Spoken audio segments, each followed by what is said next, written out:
noite de pregação, nós vamos nos colocar de pé. Eu quero pregar uma palavra ao seu coração nesta noite. E o tema da mensagem é: diferentes sim, porém semelhantes. Diga comigo: diferentes sim, porém semelhantes. Então nós vamos estar lendo o texto do Evangelho de João, o capítulo de número 18, a partir do versículo 1. Então nós vamos estar fazendo a leitura da palavra do Senhor.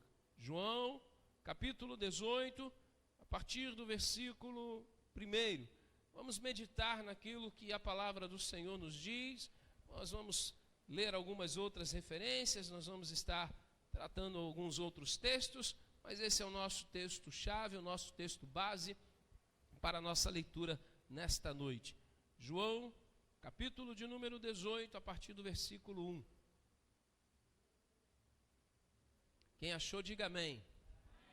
Amém. Então, se você estiver aí sem Bíblia, quiser pegar uma carona com o irmão do lado, fique à vontade. Não deixe de ler, não deixe de meditar. Diz assim o texto na palavra de Deus: Tendo Jesus dito isto, saiu com seus discípulos para além do ribeiro de Cedron, onde havia um horto, o jardim do Getsêmani, no qual ele entrou e seus discípulos.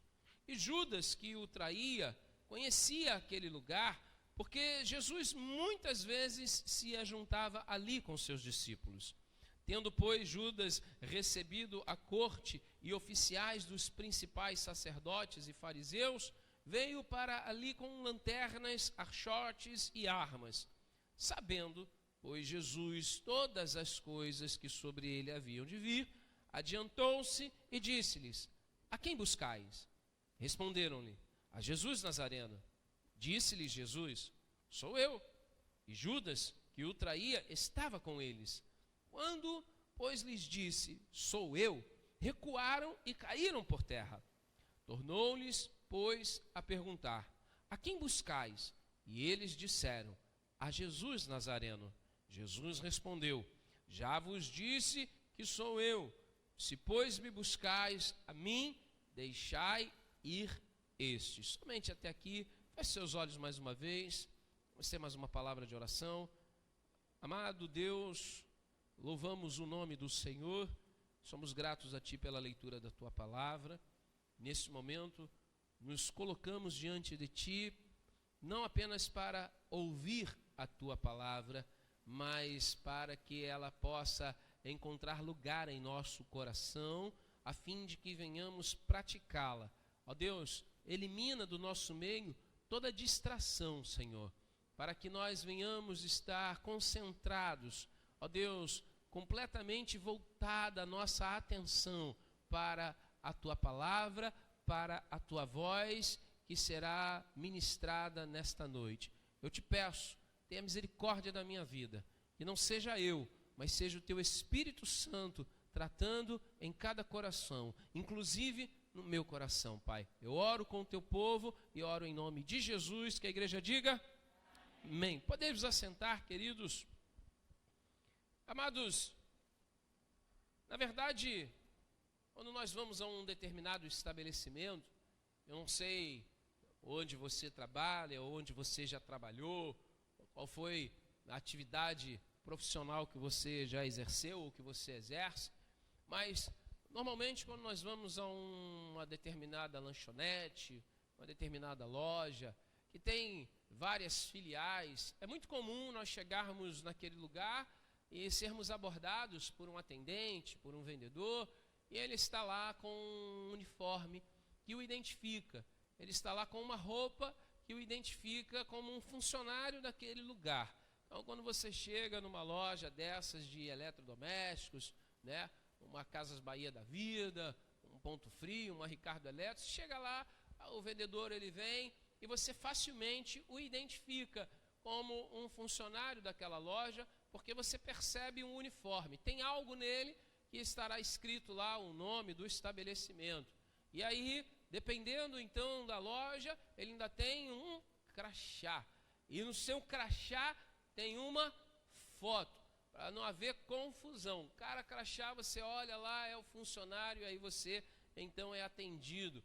Quando você chega em algum desses lugares, você de repente tem alguma dificuldade, ou você quer, né, negociar um desconto, o vendedor chega e diz que não dá e não sei o quê. Alguns chegam a dizer assim, mas deixa eu falar com o gerente, quero falar com o gerente. E aí vem então o gerente, aí você percebe que normalmente, né, o gerente, o subgerente, o líder, o supervisor, normalmente ele não está uniformizado, ele tem uma roupa diferente, ele tem, se for um uniforme, é um uniforme diferente, ou seja, é algo que o destaca da equipe que está trabalhando naquele lugar. Então, quando a gente convive no meio secular, nós percebemos que há uma padronização, nós percebemos que há uma iniciativa de se padronizar aqueles que estão trabalhando naquele lugar, ou seja, para que quando alguém chegar ali, note que quem está ali está trabalhando naquele lugar. Então imagine você chega num lugar como esse, alguém vem lhe abordar, aí está com uma roupa normal, você já fica desconfiado, vai saber lá se é um louco se fazendo passar por um funcionário do estabelecimento, pega seu cartão, vai com você no caixa, é um golpe, aí você então, para não passar por esse desconforto, você já sabe. E o que nós acabamos de ler aqui, vai totalmente na contramão do que a nossa sociedade ela determina.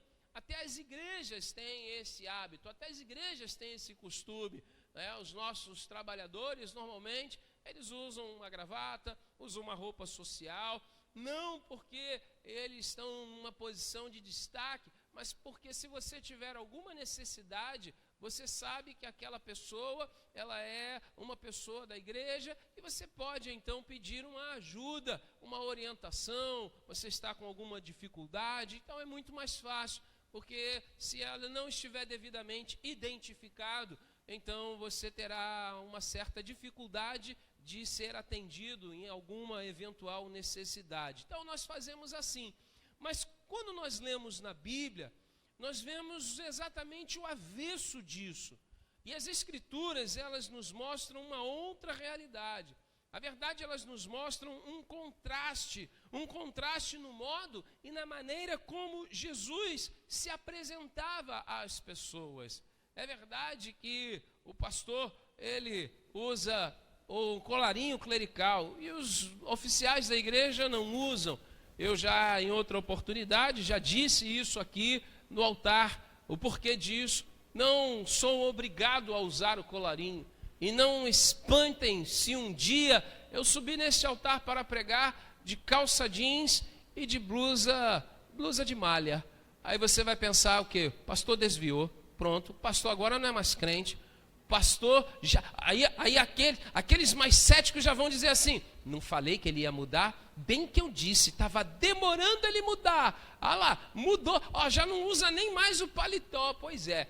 Então, pode ser que um dia aconteça isso, você chega aqui e tem uma surpresa, ver o pastor de calça jeans. Como aquela história, lenda, que se conta, de que um homem foi pregar e aí botou o paletó para pregar, porque só podia pregar se tivesse de paletó.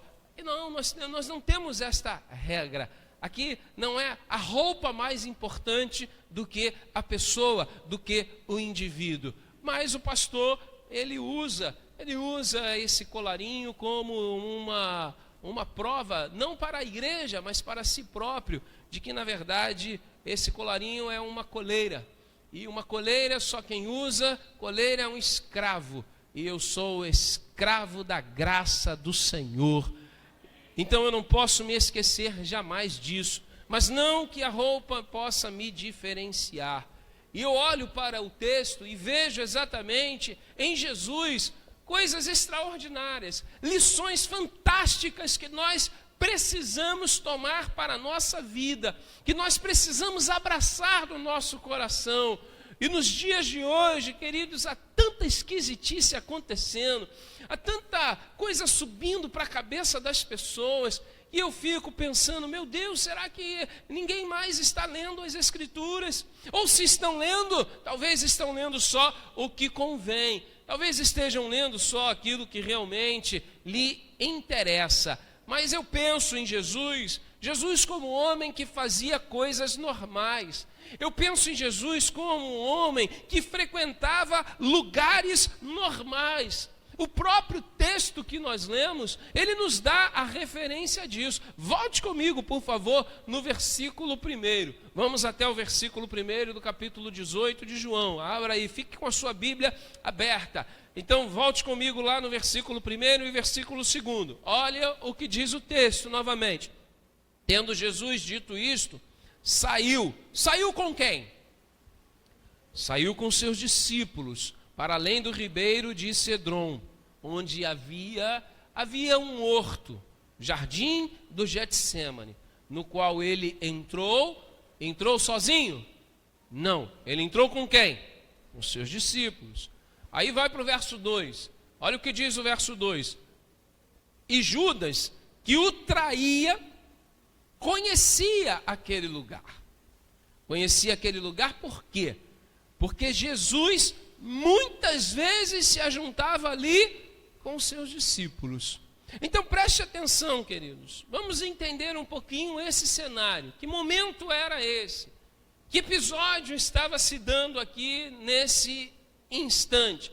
Era um dia normal. Na verdade, o dia da semana era uma quinta-feira. Uma quinta-feira como qualquer outra. Uma quinta-feira de atividades, uma quinta-feira de rotina, principalmente para os que estavam ali ao redor daquela cidade. Mas talvez, para os discípulos, aquela quinta-feira, ela não era uma quinta-feira como qualquer outra. Ela era uma quinta-feira diferente. E eles não faziam a menor ideia do que estava para acontecer. Eles não tinham a menor noção do que se desencadearia a partir daquele momento, a partir daquele instante. Porém, Jesus sabia. Jesus tinha pleno conhecimento. Jesus sabia que a sua hora estava se aproximando. Jesus sabia que o momento em que ele seria entregue para ser crucificado estava cada vez mais perto. Jesus sabia que no dia seguinte ele estaria então indo para o matadouro, como ovelha muda perante os seus tosquiadores. Jesus estava nas suas últimas horas, e o que me chama a atenção, queridos, é que mesmo estando nas suas últimas horas, ele não deixou de fazer as coisas simples que ele sempre fez.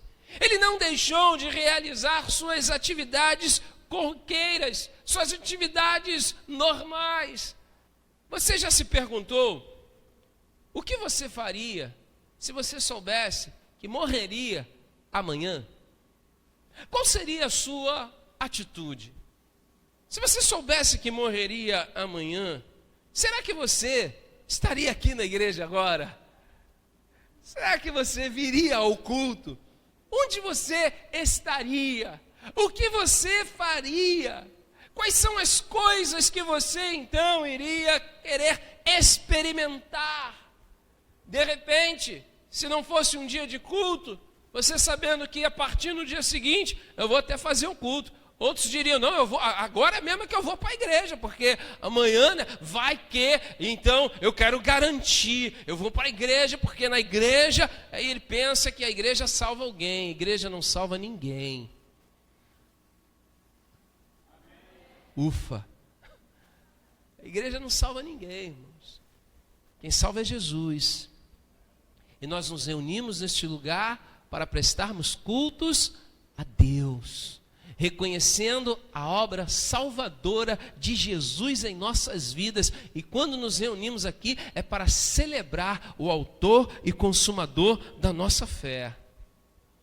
Será que você seria daqueles crentes que de repente entraria em desespero? Porque tem crente, irmão, que quando sabe de uma notícia ruim, pronto, dá um negócio na pessoa que ela começa a ter uma ziquezira que dana de chorar.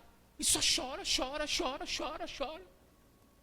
Bate um desespero na pessoa, um nervoso que a pessoa começa a se debulhar em lágrimas. Será que você então passaria a noite inteira chorando? ao invés de morrer de morte natural, ia morrer de choro, desidratado, de tanto que chorou. Pois é, o que nós faríamos se soubéssemos que iríamos partir amanhã? Qual seria a nossa atitude? Nós reuniríamos a família?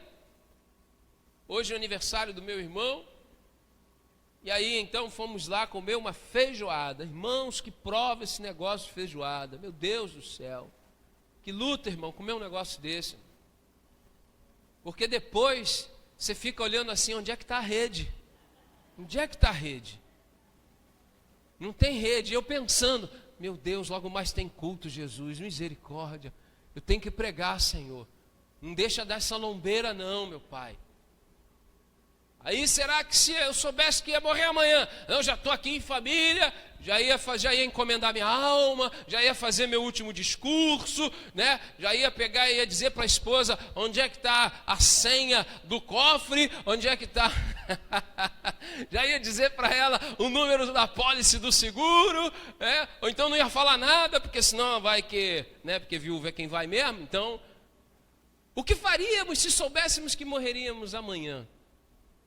Jesus nos surpreende, porque na verdade nós poderíamos pensar em inúmeras coisas, menos o que Jesus decidiu e escolheu fazer.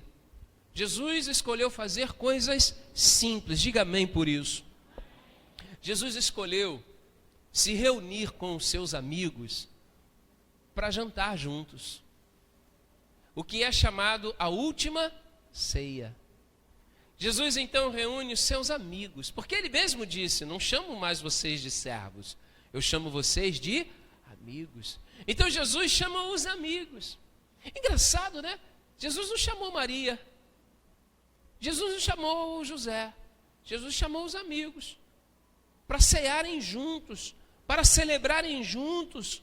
Mas quem é que vai pensar em comer na hora da morte? Meu Deus do céu! Quem é que, sabendo que vai morrer no dia seguinte, vai pensar em comida? A última coisa que a gente pensaria é em chamar amigo, pelo amor de Deus. Vou chamar minha mãe, vou chamar meu pai, vou chamar minha esposa, vou chamar meus filhos. Jesus chama os amigos e celebra uma ceia com os amigos. Jesus reparte o pão com os amigos e fala com a maior tranquilidade que haveria alguém ali que o trairia. Meu irmão, se você sabe que alguém vai te trair, o que você faria? Peraí, eu já estou sabendo que vou morrer mesmo. Amanhã eu descubro que um cabra safado, sem vergonha, pilantra, muquirana, ordinário, vai me trair. Eu vou morrer mesmo? Eu vou fazer o quê? Agarro o pescoço dele, acabo com a raça dele.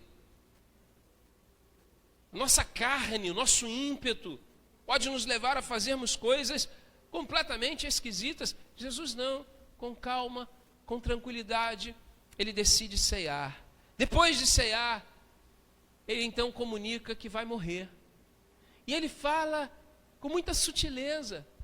Ele começa a dizer aos discípulos o que aconteceria com ele. Se você está ali naquela ceia, vendo que o seu amigo está falando que vai morrer, e o seu amigo que curou tantas pessoas, o seu amigo que operou tantos milagres, talvez você fizesse como Pedro. Talvez você duvidasse e dissesse, não, se alguém tentar fazer alguma coisa contra o Senhor, não vai dar certo, não vai dar ruim para o lado dessa pessoa aí. E aí Jesus vira para esse amigo e diz, ô, Pedrão, antes que o galo cante, sabe quantas vezes você vai me negar? Você vai me negar 3 vezes. 3 vezes você vai me negar. Será que se nós estivéssemos ali naquela janta, nós também não ficaríamos boquiabertos e pensando, como pode? Ele ressuscitou Lázaro e agora está dizendo que vai morrer.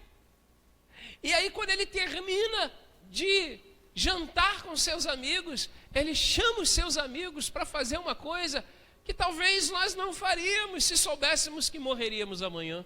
Jesus decide chamar os seus amigos para orar. Quem é que quer orar numa hora dessa, irmão? Quem é que consegue orar numa hora dessa? Já é ruim orar. Quando a gente não sabe que vai morrer, tu imagina sabendo. Pois é, Jesus, ele chama os amigos. E ele vai com esses amigos no lugar em que ele sempre costumava ir.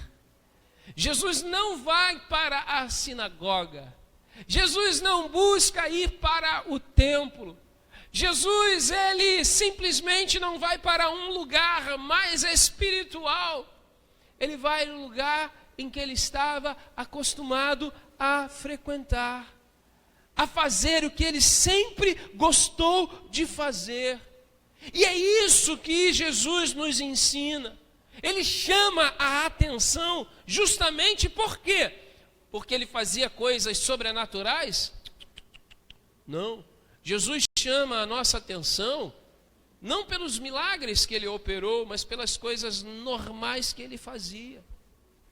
Jesus, ele andava com pessoas simples. Se você abrir a sua Bíblia aí, no Evangelho de Marcos, no capítulo 2, versículo 16, você vai encontrar essa referência. E ela diz o seguinte: e os escribas e fariseus, vendo-o comer com publicanos e pecadores, disseram aos seus discípulos: por que come e bebe com publicanos e pecadores?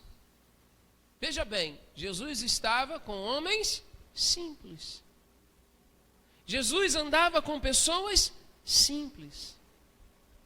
E às vezes, queridos, nós, meros mortais, queremos ser tão seletivos. Não, eu não ando com esse tipo de gente. Como assim tipo de gente? Não. Imagine se os irmãos que fazem o trabalho no Mãos no Arado pensassem assim. Não teria esse evangelismo. Não faríamos esse trabalho. Não, não posso andar com esse tipo de pessoas. Eu só ando com gente chique que nem eu.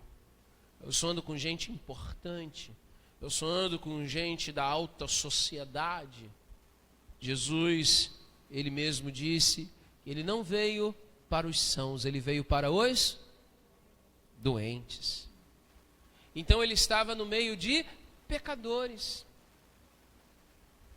Aí quando a gente está lá no nosso trabalho, que tem aquele colega de trabalho mazelado, chato pra dedéu, aí a gente não senta na mesa com ele para comer. Não, porque ele é muito chato, não gosto.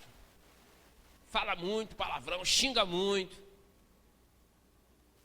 Talvez porque você não se aproxima dele. Ele ainda não foi alcançado pela graça do Senhor. Quem sabe se você se aproximar dele? Quem sabe se você quebrar o gelo? Quem sabe se você for como Jesus, andar no meio dos pecadores? Não confunda sentar-se à roda dos escarnecedores, no que diz respeito a querer fazer as mesmas coisas que o escarnecedor faz. Não confunda isso, porque Jesus comia com publicanos e pecadores. E você sabe que comer na Bíblia fala de comunhão. Fala de comunhão. Esses dias estava comentando lá em casa que trabalhei com um colega que ele fumava muito mesmo. Mas era um homem de um grande coração. Fizemos uma amizade, fizemos um vínculo. E até hoje, temos algum tipo de contato ainda. E eu sempre disse para ele: rapaz, para com o cigarro, Deus te ama. E aí ele falou: olha, eu já conheci alguns crentes, mas sinceramente, poucos crentes têm uma cabeça boa. Porque para ele a cabeça boa é o quê? É poder conversar normal, de igual para igual. É falar do time, é falar da política e falar de Jesus. Não é ser um crente chato, santarrão. Não, não falo com quem não é crente. Porque eu sou crente, eu sou santo. Eu não me contamino com o pecador, eu não chego perto. Não, irmão. Tem gente na igreja que eu já falei, está com conjuntivite, vai para casa. Pelo amor de Deus, passo conjuntivite do pastor não, brinquei com a diaconisa. Pecado, meu irmão, pecador, ele precisa de você, ele precisa de mim. Por quê? Porque ele também é alvo do amor de Deus. Nós não podemos excluir as pessoas, nós não podemos ignorar as pessoas, porque Jesus veio para essas pessoas. Que pessoas são essas, pregador? A minha, você. Nós estamos incluídos neste rol de pecadores. Jesus, ele frequentava festa. A Bíblia nos fala lá em João 2, 1 e 2, que Jesus estava num casamento, onde operou o seu primeiro milagre. Ele foi convidado para um casamento, e ele foi no casamento, ele foi na festa, ele estava na festa. A diferença de Jesus na festa é que talvez quando tivesse dado meia-noite e começou o chão, chão, chão, ele não foi até o chão.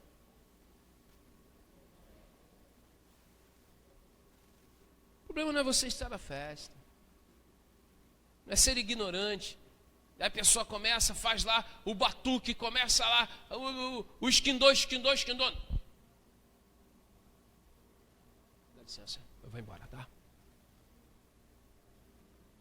Não, irmão. Fica ali mais um bocadinho. Seja educado. Seja respeitoso com quem te convidou.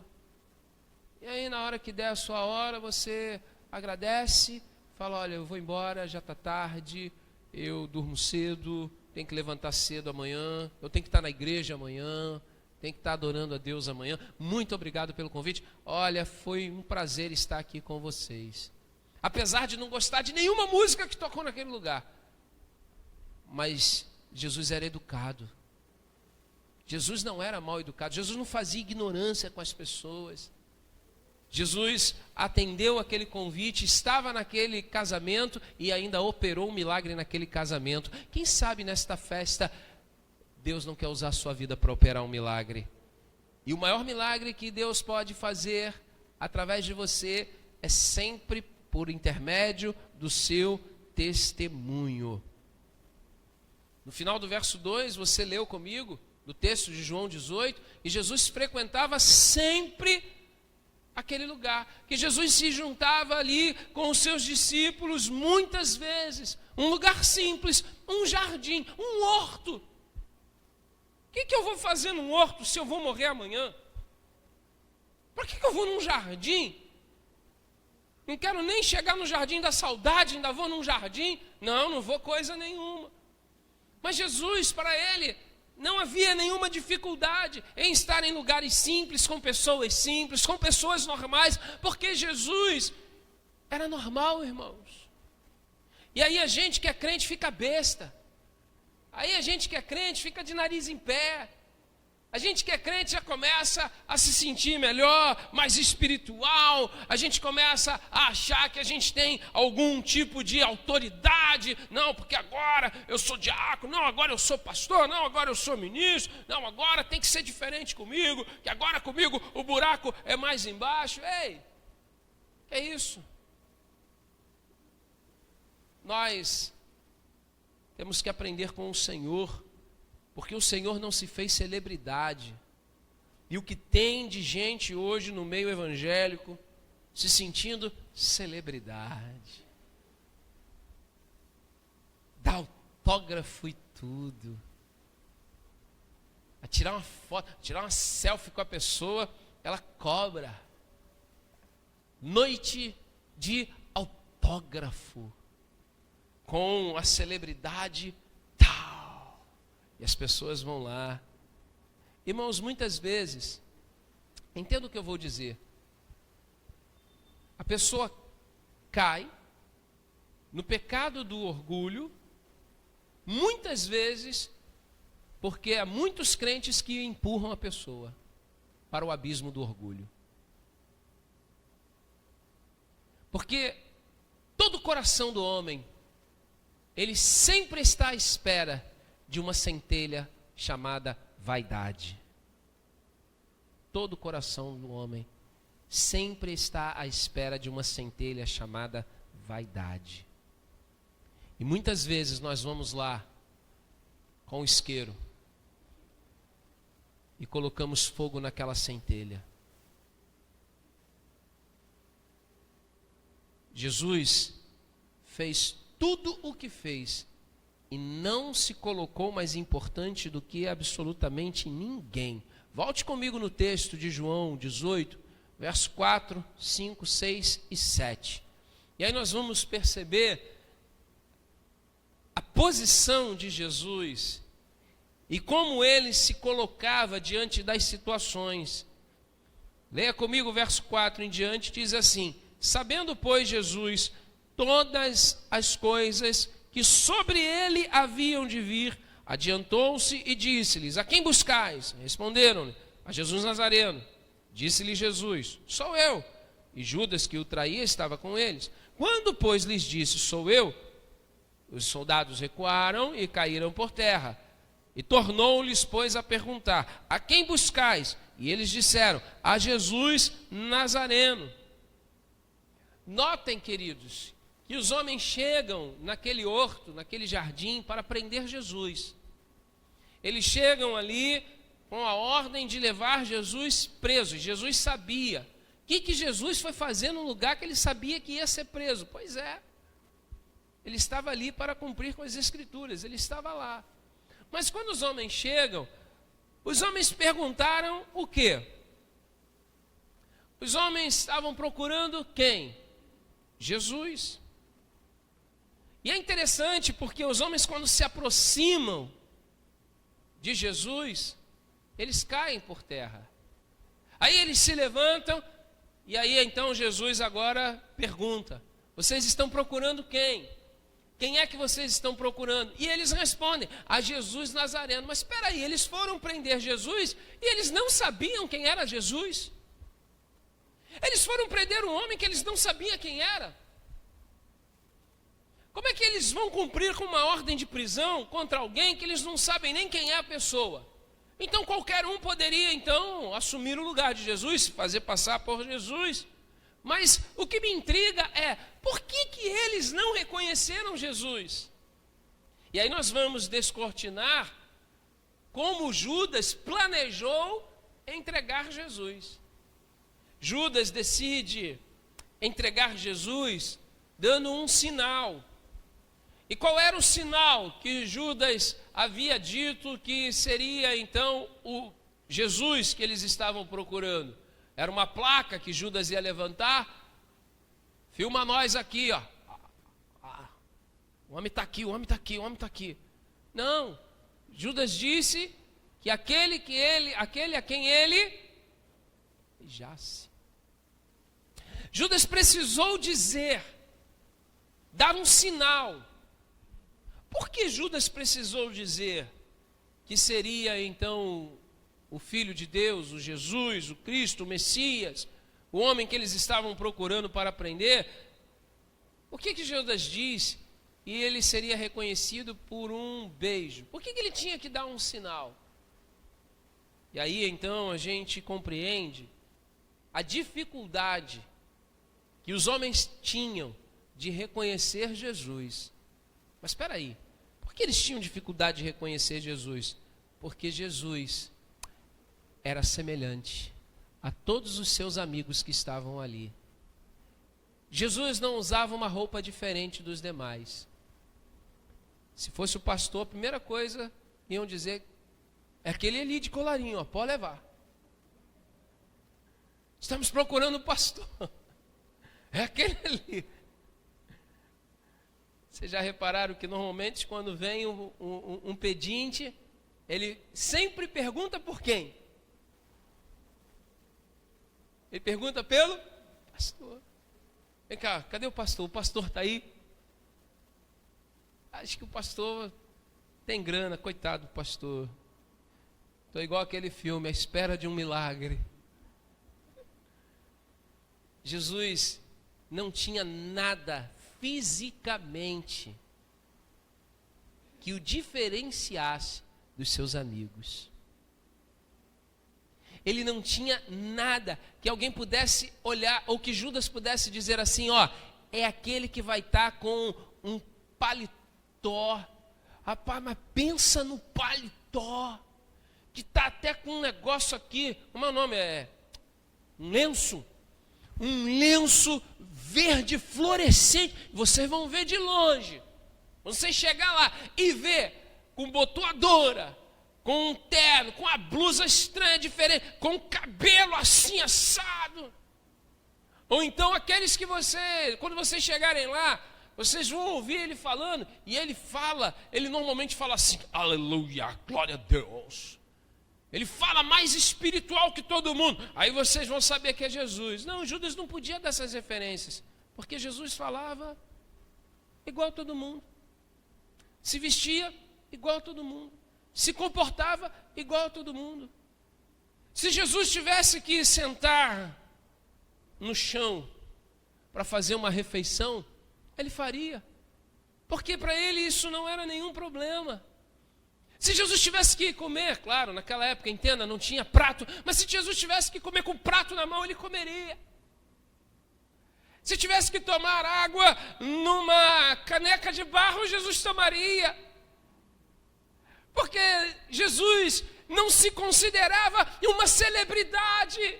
E o que nós vemos hoje são líderes, pastores, crentes se achando melhores do que os outros, querendo cada um botar uma roupa mais espetaculosa que o outro, querendo fazer um penteado assim, assado, querendo provar que tem X faculdades. Eu tenho 5, aí o outro diz, não, eu tenho 7, o outro eu tenho 20, aí chegou outro e diz, vocês são tudo mentirosos. Vocês não têm nem idade para ter esse monte de curso. Cada um querendo provar, ser mais importante, ser mais renomado. É o título, é o doutor disso. Irmãos, eu não estou tirando mérito de quem estuda. Eu não estou tirando mérito de quem se qualifica. O que eu estou dizendo aqui é quando a pessoa usa os rótulos, usa os títulos como prerrogativa para humilhar os outros. E Jesus, o Filho de Deus, não humilhou ninguém, não se fez celebridade, podendo dizer que ele foi quem criou todas as estrelas que existem no céu. Quem cria estrela é maior do que qualquer estrela. E no entanto, ele não se apropriou deste rótulo, ele não se apropriou deste perfil. Aqueles homens foram prendê-lo e não sabiam como identificá-lo. E a única maneira de identificá-lo seria através do método que Judas disse, é o beijo, porque o beijo trata de intimidade, o ósculo santo. Então Judas disse, a quem eu beijar, é o homem que vocês estão procurando. E Jesus fala, a quem vocês estão buscando? E os homens dizem, nós estamos buscando a Jesus Nazareno. Jesus fala, vocês estão procurando por mim, eu estou aqui, mas eles não conseguiram identificar, porque não havia nada que distinguisse Jesus. Por isso, nós somos semelhantes, porém diferentes. Porque Jesus se torna diferente, igreja, não pelo fato de ser Deus, mas porque como Deus, ele se torna servo. Por isso Jesus se destaca. Por isso Jesus se diferencia. Ele é semelhante porque ele não faz nada que o destaque das demais pessoas no âmbito físico, no seu vestuário, na sua maneira de falar, no seu intelecto, não. Ele não faz absolutamente nada disso.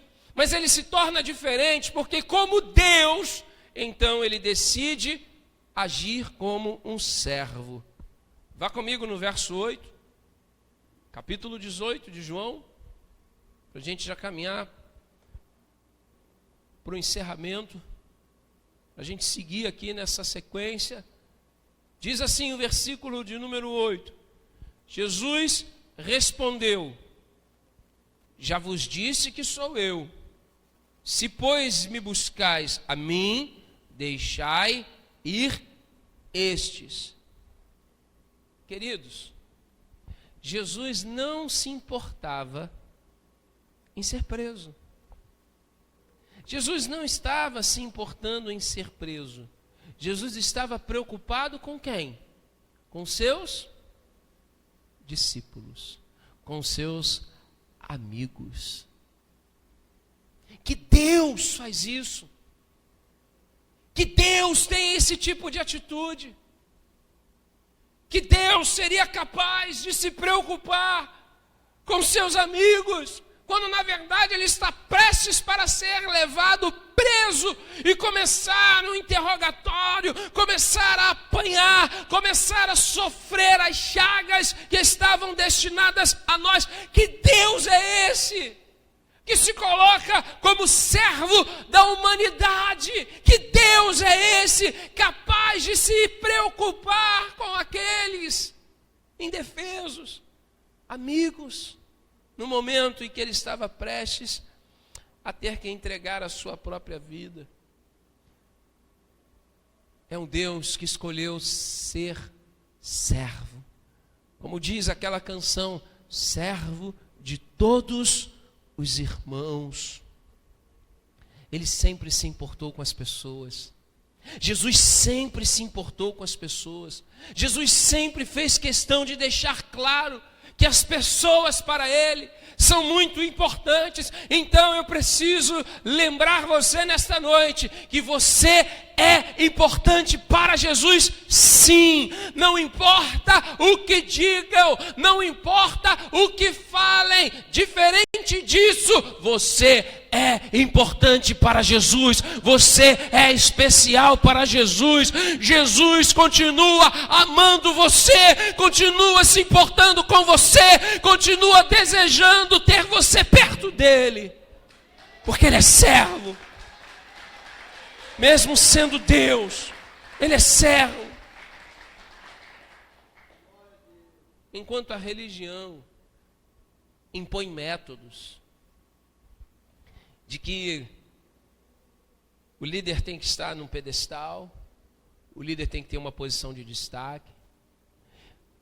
Esses dias conversando com alguém, não é membro da nossa igreja, um irmão querido, congrega em uma outra igreja, e uma pessoa muito bacana, que a gente conversa, temos muitos assuntos em comum, mas aí falando sobre algumas questões que acabam virando uma certa religiosidade. Eu não sou a favor, eu não sou contra, mas eu sei o que nós fazemos. Você está vendo aqui no altar só uma cadeira. Mas onde é que está a poltrona? Onde é que está o trono? O trono do pastor? A banqueta da bateria, a cadeirinha do teclado. Tem. Cadê aquela montoeira de gente sentada aqui em cima, né? Todo mundo com a cara séria, amarrada, olhando. Não tem. Não tem. Prego aqui em cima porque preciso desta visão dos irmãos. Porque poderia muito bem pregar aqui embaixo, andando entre os irmãos. Porque o efeito não está no pregador, está no poder de Deus, que flui na vida do pregador quando ele se coloca como instrumento nas mãos do Senhor. Jesus decidiu ser servo. Jesus não escolheu um trono nesta terra, porque o trono dele é na glória. E ele nos escolheu para nos sentarmos com ele um dia e celebrarmos as bodas do Cordeiro. O que ele fez aqui na terra, um dia ele fará conosco no céu e todos nós participaremos juntos. Abra sua Bíblia comigo em Filipenses. Encontre aí na sua Bíblia, Filipenses capítulo 2, versículo de número 7.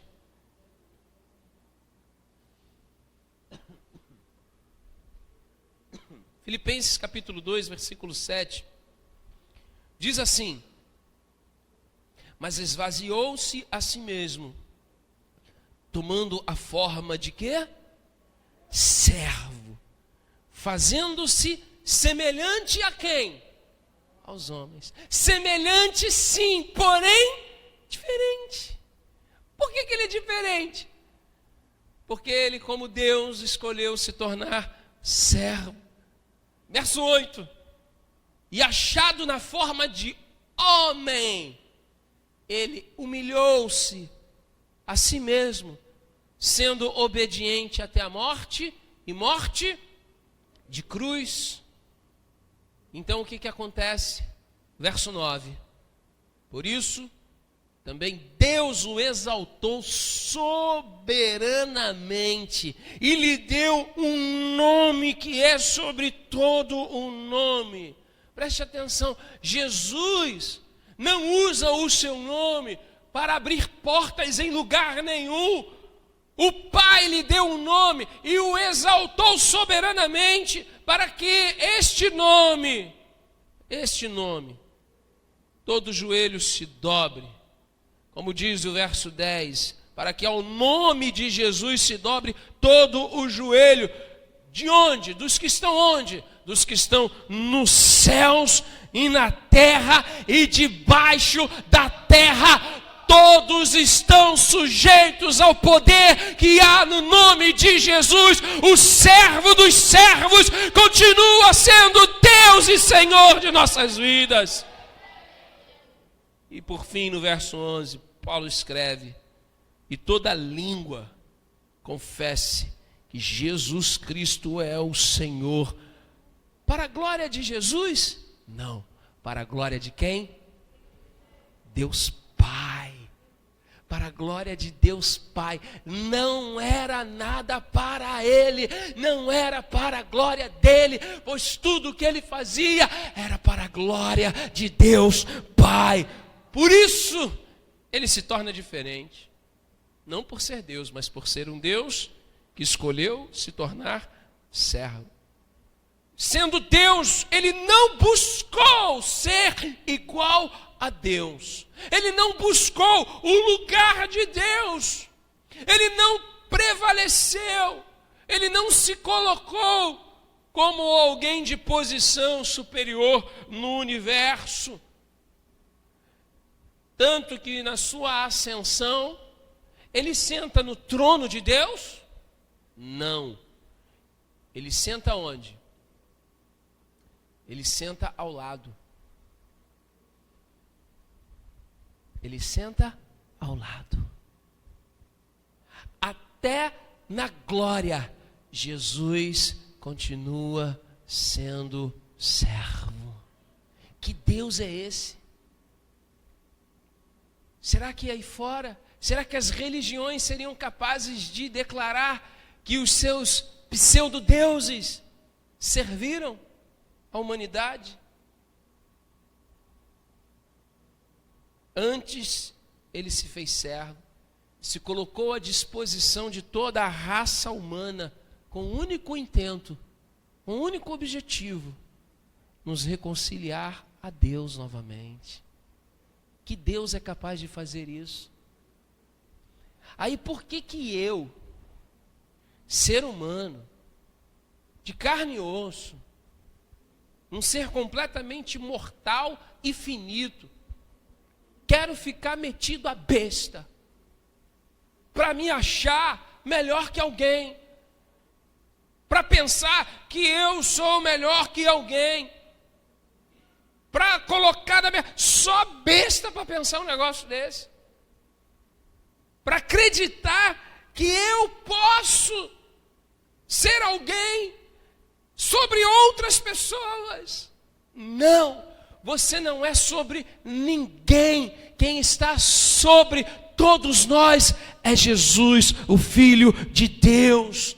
Por quê? Porque ele pôde assumir a posição de pecador. Jesus, ele não se tornou pecador, ele assumiu a posição de pecador. Por quê? Porque ele assume o nosso lugar, sem ter cometido pecado algum.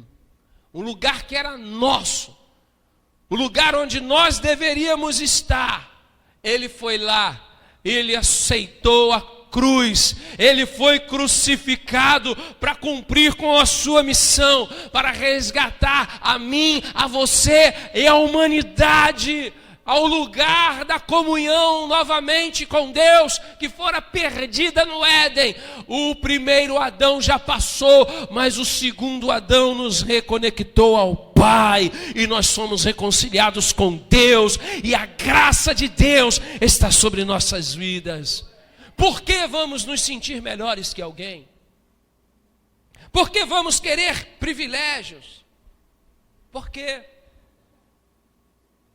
Eu não digo que um pastor não tenha que ser bem tratado, mas ele tem que ser bem tratado como o diácono tem que ser bem tratado, como o ministro tem que ser bem tratado, como todos os irmãos têm que ser bem tratados.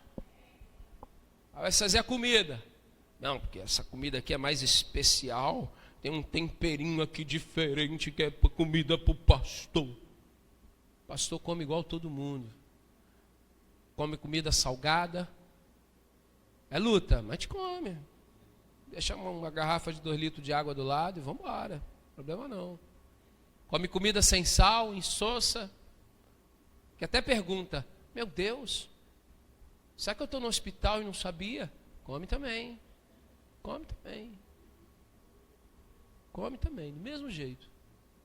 Não tem essa coisa. Não, porque aqui tem que ser. Eu entendo a questão da honra. Eu entendo o princípio da honra. Eu reconheço o princípio da honra. E vocês sempre me ouvem falar de honrar a liderança. Eu reconheço. Nós precisamos honrar a nossa liderança.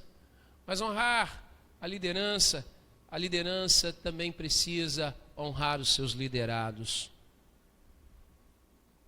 E como é que nós honramos uns aos outros? Quando nós damos as mãos, quando nós aceitamos a falha do nosso irmão e entendemos que ele é digno das misericórdias do Senhor e nós oramos pela vida dele. Não é apontando, não é criticando, não é julgando. Jesus era diferente, porém semelhante. Semelhante a quem? Semelhante a mim, semelhante a você. Como pode um Deus ser semelhante a nós?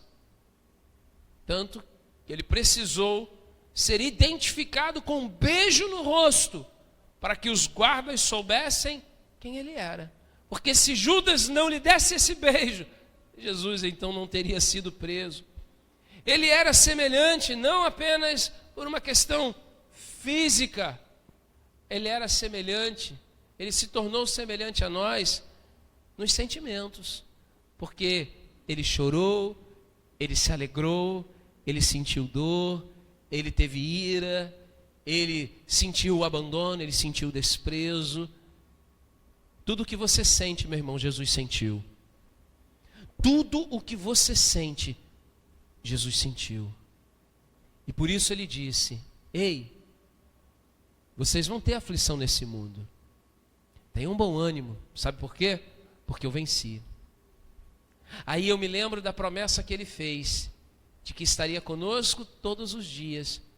Então, se Jesus está comigo todos os dias, e ele fala para mim que ele venceu, então todos os dias eu também vou vencer. Todos os dias você vai vencer. Todos os dias você vai alcançar a vitória do Senhor sobre a tua vida. Ele não era diferente por ser Deus, mas porque como Deus, ele serviu a humanidade com a sua própria vida. Então, guarde isso no seu coração. Jesus fazia coisas normais. Ele frequentava lugares normais. Jesus não se fez celebridade. Pelo contrário, se torna servo, mesmo sendo um Deus. Então, Igreja do Senhor Jesus, o princípio básico do reino de Deus sempre será servir e não ser visto. Nós não podemos pensar em ser vistos. Nós precisamos sempre nos lembrar de que estamos aqui para servirmos uns aos outros. Então sirva ao seu próximo, sirva o seu irmão, sirva as pessoas, porque quando você serve as pessoas, você serve ao Senhor. Que Deus os abençoe, em nome de Jesus.